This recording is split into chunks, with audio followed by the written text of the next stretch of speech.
Praise the lord. ఈ రోజు దేవుని వాగ్దానము యోబు గ్రంథము 5వ అధ్యాయము 19వ వచనం. 6 బాధల్లో నుండి ఆయన నిన్ను విడిపించును, 7 బాధలు కలిగినను నీకు ఏ కీడును తగలదు. ప్రియమైన సహోదరి సహోదరులారా, చిన్న చిన్న బాధలకే చింతిస్తున్నారా లేదా భయపడుతున్నారా? మీ జీవితంలో వచ్చే శ్రమలకు భయపడుతున్నారా?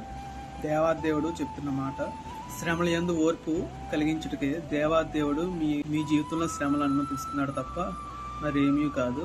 కాబట్టి యోబు ఎన్ని బాధలు వచ్చినను ఎలాగైతే ఓర్పు సహనంతో కలిగి ఉన్నాడో, మనం కూడా మనకు వచ్చిన సమస్యల నుంచి ఓర్పు సహనంతో దేవుని స్తుతించినప్పుడు గొప్ప కార్యములు చూస్తారని నిశ్చయంగా చెప్తున్నాను. కాబట్టి ప్రతి ఒక్కరూ ప్రార్థించుకున్నాం. మహాగణుడు సర్వోన్నతమైన దేవ, ఇచ్చిన వాగ్దానాన్ని బట్టి వందనంలో దేవా, 6 బాధలు కాదు తండ్రి, నేను ఎన్ని బాధలు వచ్చినాను తట్టుకునే శక్తి సామర్థ్యము దేవా పరిశుద్ధ ఓర్పు సహనం మాకున్నాయని నిత్యంగా చెప్తూ కొద్ది స్తుతి ప్రార్థన మిమ్మల్ని అడుగుతున్నాం తండ్రి. ఆమేన్.